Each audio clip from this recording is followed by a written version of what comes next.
بسم اللہ الرحمن الرحیم الحمدللہ رب العالمین وصلی اللہ علی محمد وآلہ الطاہرین ولعنۃ اللہ علی اعدائہم اجمعین الی قیام یوم الدین وقال سبحانہ وتعالی کل نفس ذائقۃ الموت۔ موضوع گفتگو موت اور اس کے بعد اگلا مرحلہ برزخ، لیکن یہ دونوں موضوعات اصول دین میں سے پانچویں اصل کے ضمن میں یعنی قیامت کے ضمن میں بیان ہو رہے ہیں۔ پہلے کچھ ہم نے توجہ دلائی قبض روح کی جانب، موت کی جانب، اب دوبارہ ایک مختصر سی توجہ دلاتے ہوئے کہ خداوند تبارک و تعالیٰ نے قرآن مجید میں قبض روح کی نسبت اپنی جانب بھی دی، ملائکہ کی جانب بھی دی، اور ملائکہ میں سے خصوصاً ملک الموت کی جانب بھی دی۔ لہذا ارشاد خداوند تبارک و تعالیٰ ہے اللہ یتوفی الانفس حین موتہا، سورہ زمر آیت نمبر 42۔ پھر اگلے مرحلے میں سورہ نحل آیت نمبر 28 میں قبض روح کی نسبت، موت کی نسبت ملائکہ کی جانب دی گئی۔ ارشاد خداوند تبارک و تعالیٰ ہے الذین تتوفاہم الملائکہ، یہاں پر موت کی نسبت ملائکہ کی جانب دی گئی۔ اگلے مرحلے میں قبض روح اور موت کی نسبت ملک الموت کی جانب دی گئی۔ ارشاد خداوند تبارک و تعالیٰ ہے سورہ سجدہ آیت نمبر 11 میں قل یتوفاکم ملک الموت الذی وکل بکم۔ بس معلوم ہوا کہ قرآن مجید میں نسبت اللہ کی جانب بھی ہے اور تمام ملائکہ کی جانب بھی ہے، کیونکہ لفظ ملائکہ عام استعمال ہوا، لیکن خاص ملائکہ ہیں کہ جو قبض روح کے لیے ہیں، اور ملائکہ میں بھی نسبت دی گئی ملک الموت کی جانب۔ تو معلوم یہ ہوا کہ در حقیقت قبض روح اللہ ہی کے اختیار میں ہے، لیکن خداوند تبارک و تعالیٰ قبض روح کا کام ملائکہ کے ذریعے سے یا بالفاظ دیگر ملک الموت کے ذریعے سے کرتا ہے۔ اور جیسے ہی روح قبض ہوئی تو اگلا مرحلہ جو انسان کا شروع ہوتا ہے وہ برزخ کا ہے۔ ارشاد خداوند تبارک و تعالیٰ ہے وَمِن وَرَائِهِمْ بَرْزَخٌ إِلَى يَوْمِ يُبْعَثُونَ۔ قرآن مجید میں لفظ برزخ 3 جگہ استعمال ہوا، جن میں سے 2 جگہ ایک حجاب کے معنی میں اور فاصلے کے معنی میں، جیسا کہ سورہ رحمان میں ارشاد خداوند تبارک و تعالیٰ ہے بینہما برزخ لا یبغیان، لیکن یہاں پر حیات برزخی کا ذکر ہوا من ورائہم برزخ الی یوم یبعثون، یعنی ایک ایسی حیات ہے موت کے بعد کہ جس سے خداوند تبارک و تعالیٰ نے حیات برزخی کہا، اور اس حیات کے بعد دوبارہ انسان اٹھایا جائے گا۔ اب ممکن ہے کسی کے ذہن میں سوال آئے، اور بعض نے اس قسم کے سوالات اٹھائے بھی، کہ یہاں پر صحیح ایک برزخ کا ذکر ہے لیکن یہاں پر کوئی زندگی نہیں ہے، بلکہ فقط ایک ایسا پیریڈ ہے کہ جس میں انسان ایک نیند کے عالم میں ہوگا، اور جب دوبارہ اٹھایا جائے گا تو اس وقت حساب کتاب ہوگا۔ لیکن ہم یہ دیکھتے ہیں کہ بعض آیتوں سے اس جانب توجہ دلائی گئی کہ یہ جو حیات ہے اس حیات میں بھی انسان شعور کے عالم میں ہے۔ البتہ بعض روایتوں میں توجہ دلائی کہ جو بہت ہی مومن ہے اور جو بہت ہی گناہگار ہے اس کے لیے برزخ میں سزا بھی ہے، جزا بھی ہے، لیکن بعض وہ افراد کے جو مستضعف ہیں، ان تک حجت نہیں پہنچی، ان تک پیغام نہیں پہنچا، تو ان کے لیے برزخ میں کوئی سختی نہیں ہے۔ لیکن بعض روایتوں سے بہت واضح ہو جاتا ہے کہ بالآخر ایک حساب کتاب بھی ہے اور عذاب بھی ہے۔ اب یہ اور بات ہے کہ خالص مومنین کے لیے ہو یا خالص نیک لوگوں کے لیے ہو یا خالص کفار اور مشرکین کے لیے ہو یا گناہ گاروں کے لیے ہو۔ جیسا کہ آپ کی خدمت میں عرض کیا کہ موت کے بعد ایک حیات برزخی ہے، اور اس حیات برزخی میں کچھ نعمتیں بھی ہیں اور بعض لوگوں کے لیے عذاب بھی ہے۔ ایسا نہیں ہے کہ انسان مرنے کے بعد بالکل معدوم ہو گیا، ختم ہو گیا، یا یہ کہ مرنے کے بعد بالکل ایک سونے کی سی کیفیت میں ہے۔ البتہ ممکن ہے کہ بعض افراد کے لیے کیفیت ہو کہ جو گناہ گار نہ ہوں، جو مستضعف ہوں، نہ بڑے نیک لوگ تھے نہ ہی بہت برے لوگ تھے، بلکہ ایسے تھے کہ عقل و شعور بھی نہیں رکھتے تھے، جیسے کوئی دیوانہ یا کم علم شخص، بالکل ایک سادہ سا آدمی، نہ اسے کچھ معلوم، نہ دنیا کا اسے معلوم نہ آخرت کا کچھ معلوم، تو اس کے لیے ممکن ہے کہ عذاب نہ ہو اور نہ ہی کوئی جزا ہو۔ دم نکلنے کے بعد اور موت یا بالفاظ دیگر قبر اور برزخ کے مراحل میں سے ایک اہم مرحلہ ہے فرشتوں کی جانب سے انسان سے سوال۔ یہ سوال کرنے والے کون ہیں؟ منکر اور نکیر۔ یہ عقیدہ تمام مسلمانوں کے درمیان رائج ہے اور مسلمات دین میں سے ہے، اور ضروری ہے کہ اس چیز پہ عقیدہ رکھا جائے کہ موت کے بعد عالم برزخ میں سوال ہوگا۔ یہ سوال کس چیز سے متعلق ہوگا؟ یہ سوال ہوگا اصول دین اور اس کے نظریات سے متعلق، اور یہ سوال ہوگا اس کے اعمال سے متعلق کہ تم نے دنیا میں کیا کیا۔ برزخ سے متعلق بعض دفعہ جو لوگوں کے ذہن میں سوال آتے ہیں، ان کے جوابات کے لیے جو پہلا مرحلہ ہے وہ یہ کہ آیا واقعاً برزخ ہے یا نہیں، لہذا چند آیتوں کو اس سلسلے میں پیش کیا جا سکتا ہے کہ موت کے بعد ایک برزخ کا سلسلہ ہے۔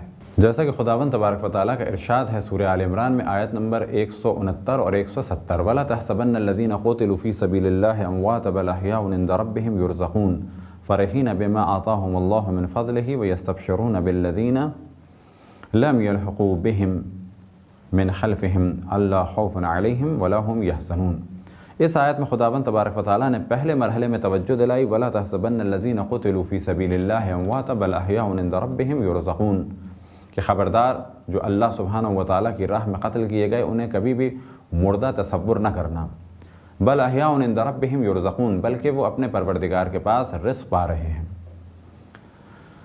یہاں تک تو رزق کا ذکر ہوا اور اتنی بات واضح ہے کہ یہ رزق موت کے بعد ہے۔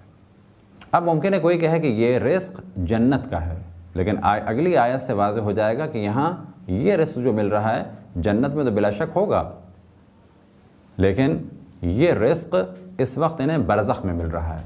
یہ کیسے پتہ چلے گا کہ یہ رزق برزخ میں مل رہا ہے؟ اگلی آیت سے یہ مسئلہ بالکل واضح ہو جائے گا۔ ارشاد خداوند تبارک و تعالیٰ فرحین بما آتاہم اللہ من فضلہ، کہ یہ لوگ خوش ہیں اللہ سبحانہ و تعالیٰ کے فضل و کرم سے، کہ جو اللہ نے انہیں نعمتیں دیں اس پر یہ لوگ خوش ہیں۔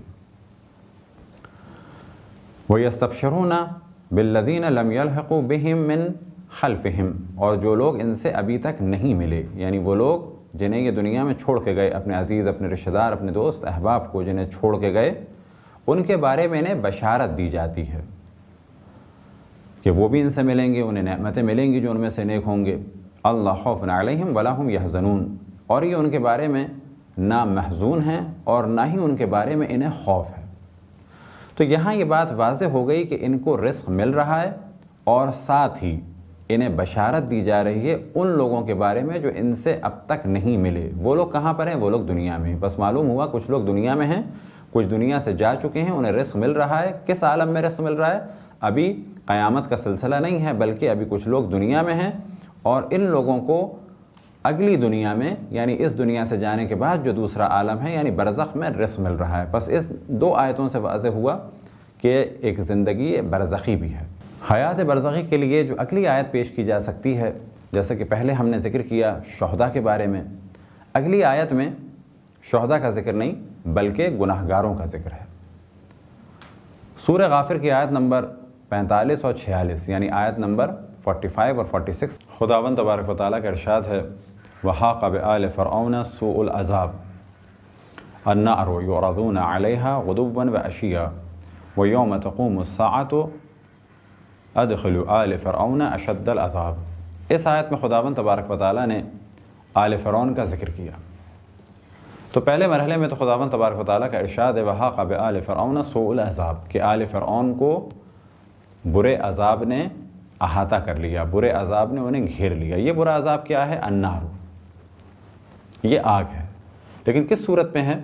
النار یعرضون علیہا غدوا وعشیا، آگ کے سامنے آل فرعون کو اور فرعونیوں کو پیش کیا جاتا ہے، آگ دکھائی جاتی ہے، جہنم دکھائی جاتی ہے۔ یہ جہنم کا دیکھنا اور یا آگ کی تپش یا جہنم کے پاس لانا اور جہنم کے سامنے ان کو لے کے آنا، یہ خود ایک بہت بڑا عذاب ہے عالم برزخ میں۔ النار یعرضون علیہا غدوا وعشیا۔ اب ممکن ہے کوئی کہے کہ یہ پیش کیا جانا قیامت کے دن ہے، تو کہا جائے گا نہیں۔ آیت کے اگلے مرحلے میں اس بات کو بہت ہی واضح کر کے بیان کر دیا وَيَوْمَ تَقُومُ السَّاعَةُ، اور جب قیامت برپا ہوگی۔ اس کے معنی ہے کہ ابھی تک ہوئی نہیں ہے۔ یہ جو عذاب ہے قیامت سے پہلے کا ہے۔ اب آپ تصور کریں آل فرعون دنیا میں ہیں یا جا چکے ہیں؟ دنیا سے جا چکے ہیں۔ قیامت ہوئی ہے یا نہیں ہوئی؟ ابھی قیامت نہیں ہوئی، بس دنیا سے وہ جا چکے ہیں اور قیامت ابھی ہوئی نہیں ہے۔ بس ان کے جانے کے بعد سے لے کے قیامت تک کا جو درمیانی پیریڈ ہے، اس میں کیا ان کو عذاب دیا جا رہا ہے؟ ان کو عذاب یہ دیا جا رہا ہے کہ ان کو پیش کیا جا رہا ہے آگ کے سامنے۔ وَيَوْمَ تَقُومُ السَّاعَةُ، اور جب قیامت برپا ہوگی تو کیا ہوگا؟ اللہ سبحانہ و تعالیٰ کی جانب سے حکم ہوگا ادخلوا آل فرعون اشد العذاب، کہ آل فرعون کو سخت ترین عذاب میں داخل کر دو۔ عالم برزخ میں انہیں آگ کے سامنے پیش کیا جا رہا ہے، جہنم کے جلوے دکھائے جا رہے ہیں جو خود ایک بہت بڑا عذاب ہے۔ جب قیامت برپا ہوگی تو کیا ہوگا؟ انہیں خود بدترین عذاب میں داخل کر دیا جائے گا، کہ ان عذابوں میں سے ایک عذاب کیا ہوگا، اہم عذاب، کہ انہیں اسی آگ میں یعنی جہنم میں داخل کر دیا جائے گا۔ بس اس آیت میں خداوند تبارک و تعالیٰ نے حیات برزخی کا ذکر کیا، کس صورت میں؟ کہ آل فرعون دنیا سے جا چکے ہیں، ان کا ایک عذاب چل رہا ہے۔ وہ عذاب کیا ہے؟ النار یعرضون علیہا، کہ آگ ہے کہ جس کے سامنے انہیں پیش کیا جاتا ہے۔ اور قیامت کے بعد کیا ہوگا؟ انہیں جہنم میں داخل کیا جائے گا۔ بس معلوم ہوا کہ کچھ لوگ ایسے ہیں کہ جو جہنم کا عذاب بعد میں چکیں گے، لیکن اس وقت ایک عذاب ان کے سامنے ہے، اور وہ عذاب کہاں پر ہے؟ قیامت سے پہلے ہے، موت کے بعد ہے، یعنی حیات برزخی میں۔ اب یہاں بھی یہ سوال ذہن میں آ سکتا ہے کہ اس آیت میں آگ کے سامنے انہیں پیش کیا جانا، یہ آگ ان کے سامنے، جہنم کو ان کے سامنے پیش کرنے کے معنی ہے، یعنی یہ عذاب قیامت میں ہوگا۔ لیکن اسی آیت کے اگلے حصے میں بات واضح ہو جاتی ہے کہ یہ عذاب اس وقت انہیں برزخ میں دیا جا رہا ہے۔ وہ کیسے ثابت ہوگا کہ برزخ میں دیا جا رہا ہے؟ ارشاد خداوند تبارک و تعالیٰ انہی آیات کے اگلے حصے میں، اگلے مرحلے میں ارشاد ہوا کہ پھر اس آیت کی تلاوت کے شرف حاصل کرتے ہیں۔ وَحَاقَ بِآلِ فِرْعَوْنَ سُوءُ الْعَذَابِ النَّارُ يُعْرَضُونَ عَلَيْهَا غُدُوًّا وَعَشِيًّا، کہ آل فرعون کو بدترین عذاب نے گھیر لیا۔ وہ عذاب کیا ہے؟ النار یعرضون علیہا غدوا وعشیا ویوم تقوم الساعۃ، اور جب قیامت برپا ہوگی۔ بس اس جملے سے واضح ہو گیا کہ یہ عذاب جو ان کو دیا جا رہا ہے ابھی قیامت برپا نہیں ہوئی ہے، بلکہ ابھی عذاب کا سلسلہ چل رہا ہے، لیکن جب قیامت برپا ہوگی اس کے معنی ہے کہ یہ عذاب ابھی ان کا چل رہا ہے۔ کب تک چلے گا؟ جب تک قیامت برپا ہوگی۔ لیکن اب اگلے مرحلے میں کیا ہوگا؟ اللہ سبحانہ و تعالیٰ کی جانب سے ملائکہ کو حکم ہوگا، ادخلوا آل فرعون اشد العذاب، کہ آل فرعون کو بدترین عذاب میں داخل کر دو۔ تو معلوم یہ ہوا کہ برزخ میں ان کا ایک عذاب ہے، وہ الگ ہے، اور قیامت کے بعد ایک الگ عذاب ہوگا۔ یہ دو آیتیں کہ جس میں پہلی آیت میں شہداء کے رزق کا ذکر ہوا، اور دوسری آیت میں گناہگاروں کے عذاب کا ذکر ہوا، وہ رزق بھی عالم برزخ میں ہے اور یہ عذاب بھی عالم برزخ میں ہے۔ یہاں تک یہ بات واضح ہوئی کہ موت کے بعد ایک نئی زندگی ہے، اور اس زندگی کا نام ہے حیات برزخیہ، یعنی برزخ کی حیات۔ اب سوال یہ پیدا ہوتا ہے کہ وہ زندگی کس قسم کی ہے؟ تو یہاں پر ایک مختصر توجہ دلائی جائے، اور پہلے بھی اس امر کی جانب توجہ دلائی کہ انسان دو چیزوں سے مل کے بنا ہے، ایک اس کا جسم، ایک اس کی روح۔ جیسے ہی موت آتی ہے جسم اور روح میں جدائی واقع ہو جاتی ہے، جسم زمین میں چلا جاتا ہے، اور پہلے تفصیل سے اس موضوع میں گفتگو ہوئی کہ عام طور سے کیا معنی کہ انبیاء اور ائمہ یا بعض مؤمنین یہ جسم زمین کے لیے حرام ہے، لیکن عام طور پر جو لوگ ہیں ان کا گوشت زمین میں خاک اور دھول کی شکل اختیار کر لیتا ہے اور پھر دنیا کے مختلف حصوں میں پھیل جاتا ہے۔ پہلے اس امر کی جانب تفصیل سے گفتگو ہو چکی ہے۔ روح کہاں چلی جاتی ہے؟ اس کا تعلق ہے پھر برزخ سے۔ جسم چلا جاتا ہے زمین میں اور روح منتقل ہو جاتی ہے عالم برزخ میں۔ عالم برزخ میں انسان کس صورت میں ہے، کیا شکل ہے، کیا کیفیت ہے؟ تو یہ ذہن میں رہے کہ وہاں پر ایک خاص قسم کا انسان کا جسم ہے جسے کہا جاتا ہے برزخی جسم۔ وہ کیسا ہے؟ وہ بالکل ہمارے قد کا ہوگا، ہمارا ہی رنگ ہوگا، ہماری ہی شکل ہوگی، ہماری ہی طرح سے وہ جسم ہوگا بظاہر۔ کوئی لمبا ہے تو وہ لمبا جسم ہوگا، کوئی موٹا شخص ہے تو اس کا جسم وہاں پر اسی موٹائی کے ساتھ ہوگا، کوئی سیاہ ہے تو اس کا رنگ وہاں پر اسی طرح سے ہوگا، کوئی سفید ہے تو اس کا رنگ وہاں پر اسی طریقے سے ہوگا، حتیٰ ایک دوسرے کو ہم انہی رنگوں کے ساتھ، انہی شکل و صورت کے ساتھ پہچانیں گے۔ مثال دی جاتی ہے حیات برزخی کی جسم کی، وہ ایسی ہے جیسے کہ شیشے میں نظر آنے والا عکس، لمبائی ہے، چوڑائی ہے، رنگ ہے، روپ ہے، لیکن کوئی وزن نہیں ہے، نہ وہاں پر کوئی وزن ہے کہ جسم ہو، لیکن ہاں لمبائی بھی ہے، چوڑائی بھی ہے۔ بس وہاں پر روح کی یہی شکل ہوگی جو ہمارے جسم کی شکل ہے اس دنیا میں۔ ہاں قیامت کے بعد گو کہ قیامت کے بارے میں پہلے بھی ہم نے توجہ دلائی کہ ہمارا عقیدہ ہے معاد جسمانی۔ معاد جسمانی کیا کہ قیامت کے جو اگلے مرحلے ہیں قبروں سے نکلنے کے بعد وہ سب کے سب ہمارے اسی جسم کے ساتھ ہوں گے۔ ہاں برزخ جو ہے وہ ہماری اس جسم کے ساتھ نہیں ہوگی، بلکہ فقط وہاں پر ایک خاص حیات ہوگی اور ایسا جسم ہوگا جیسے کہ کسی پروجیکٹر میں نظر آنے والا یا کسی ٹی وی میں نظر آنے والا کہ بظاہر شکل و صورت ہے لیکن وزن نہیں ہوگا، قد ہوگا، لمبائی ہوگی، چوڑائی ہوگی، لیکن وزن نہیں ہوگا۔ سب ایک دوسرے کو پہچانیں گے، وہاں پر زندگی گزرے گی، نیک لوگوں کو جزا ملے گی، بد کرداروں کو سزا ملے گی۔ اب یہاں پہ بعض دفعہ ذہن میں سوال آتا ہے کہ آیا وہ کافر کہ جنہوں نے نیک کام کیے کیا اللہ انہیں اس کی جزا دے گا؟ تو یاد رکھیں اگر ان تک حجت تمام ہو چکی تھی اور وہ عقل و شعور رکھتے تھے، اس کے بعد بھی خداوند تبارک و تعالیٰ کا انکار کیا اور انبیاء کا انکار کیا، یا پہچاننے کے باوجود بھی رسول اللہ صلی اللہ علیہ وسلم کی نبوت کا انکار کیا، تو ایسے افراد کو جنت تو قطعاً نہیں مل سکتی۔ البتہ اگر انہوں نے کچھ نیک کام کیا ہے تو اللہ سبحانہ و تعالیٰ ان کی کسی بھی نیکی کو ضائع نہیں ہونے دے گا، انہیں اس نیکی کے بدلے برزخ میں جزا ملے گی۔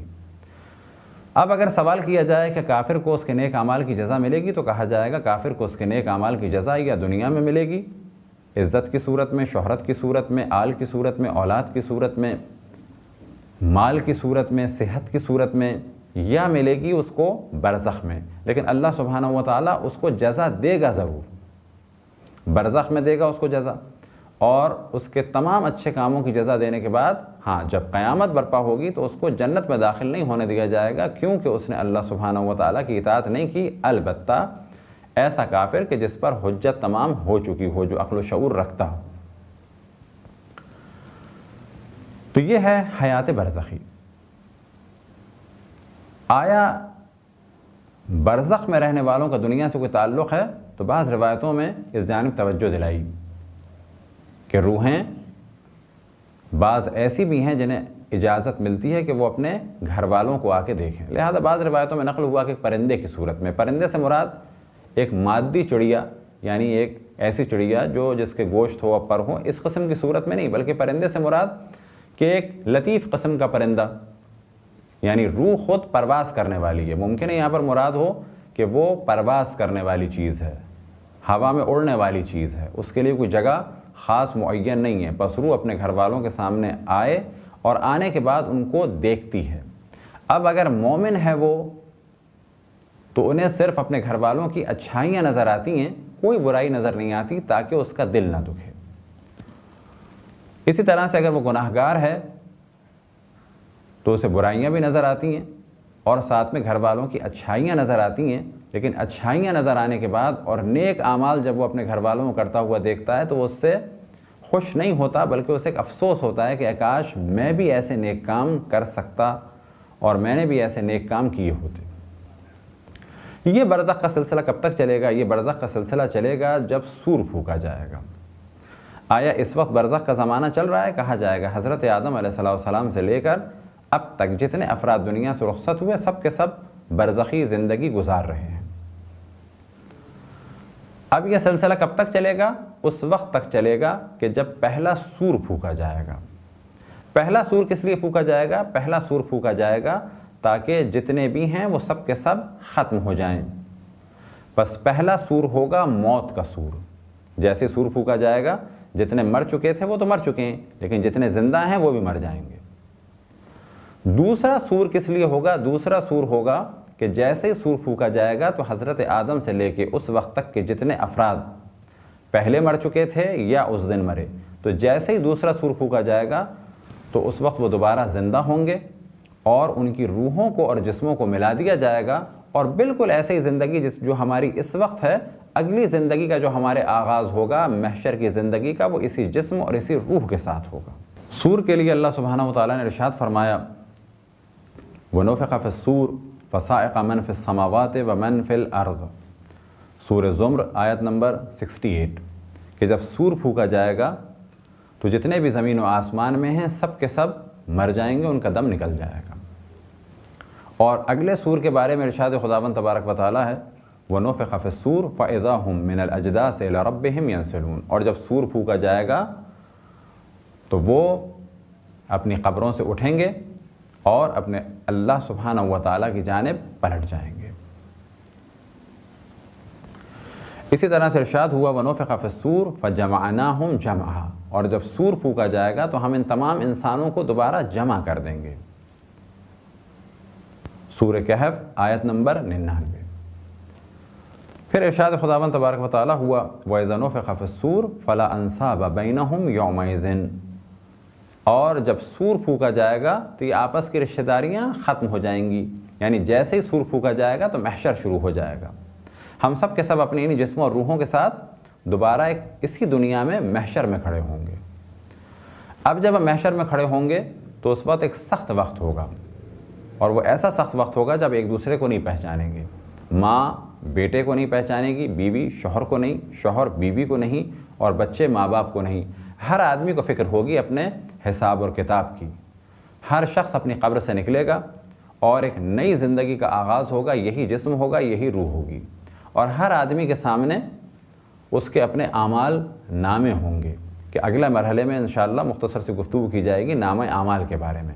لہذا یہ یقین رکھنا ضروری ہے کہ موت کے بعد حیات برزخی ہے، حیات برزخی کے بعد سور اول میں تمام دنیا والے مر جائیں گے، البتہ جو لوگ برزخ میں ہیں انہیں موت نہیں آئے گی، وہ تو پہلی دنیا سے جا چکے تھے۔ سور اول کا تعلق ہوگا ان لوگوں سے کہ جو دنیا میں تھے، جب سور دوم یعنی دوسرا سور پھونکا جائے گا اس کا تعلق ہوگا تمام ان لوگوں سے کہ جو دنیا سے چلے گئے، کیونکہ کوئی بھی اس وقت دنیا میں باقی نہیں ہوگا۔ پھر جب محشر میں ہم سب جمع ہوں گے تو وہاں پر عام طور پر وہ لوگ کہ جن کا تعلق دنیا کی مادیت سے رہا اور اللہ کو وہ فراموش کرتے رہے، وہ پریشانی کے عالم میں ہوں گے، لیکن ایسے میں اللہ سبحانہ و تعالیٰ کی جانب سے سایہ بھی ہوگا، نعمتیں بھی ہوں گی، لیکن یہ سایہ، یہ نعمتیں ان لوگوں کے لیے ہوں گی جنہوں نے دنیا میں اللہ کے حکم کو فراموش نہیں کیا، اللہ سبحانہ و تعالیٰ کی اطاعت کی۔ قیامت سے متعلق، محشر سے متعلق بہت ساری روایات ہیں اور ان سے پہلے بہت ساری آیات ہیں۔ اس وقت ایک مختصر سی گفتگو کرنا مقصود ہے، ہر آیت کو یا ہر روایت کو بیان نہیں کیا جا سکتا، فقط اتنا یقین رکھنا ضروری ہے کہ سورہ دوم کے بعد ہم زندہ ہوں گے، اس کے بعد محشر میں آئیں گے، اور محشر کے بعد میزان ہوگا، میزان کے بعد حساب و کتاب، اور پھر نامہ اعمال۔ جس کا نامہ اعمال اچھا ہوگا وہ خوش ہوگا، جس کا نامہ اعمال برا ہوگا وہ پریشان ہوگا، اور نامہ اعمال بھی اتنا دقیق ہوگا کہ ہماری زندگی کا ایک ایک مرحلہ، ایک ایک عمل، جس نیت سے ہم نے جو عمل انجام دیا وہ سب کے سب اس نامہ اعمال میں ہوں گے۔ لہذا اگر کسی نے ایک نیک کام انجام دیا تو وہ خوش ہوگا کہ ایک اتنی معمولی سی نیکی بھی میری چھوٹی نہیں بلکہ اتنی بڑی نعمت بن کے مجھے آخرت میں ملی، اور اگر کسی نے برا کام کیا ہوگا تو وہ بھی پریشان ہو جائے گا یہ دیکھ کر کہ یہ اتنی چھوٹی سی برائی بھی میری معاف نہیں کی گئی۔ لہذا دنیا سے جانے والے اس وقت اللہ سبحانہ و تعالیٰ کو پکارے کہیں گے ما لہذا الکتاب لا یغادر صغیرۃ ولا کبیرہ، یہ کیسا نامہ اعمال ہے، یہ کیسی کتاب ہے جس کے اندر کوئی بھی چھوٹی چیز نہیں چھوٹی اور کوئی بھی بڑی چیز نہیں چھوٹی۔ انشاءاللہ اگلے مرحلے میں اور دیگر موضوعات کی جانب توجہ دلائی جائے گی۔ خداوند تبارک و تعالیٰ سے دعا ہے کہ بحق محمد وآل محمد ہمیں دنیا میں اہل بیت علیہم السلام کے ساتھ اور آخرت میں اہل بیت علیہم السلام کے ساتھ محشور فرما۔ وصلی اللہ علی محمد وآلہ الطاہرین۔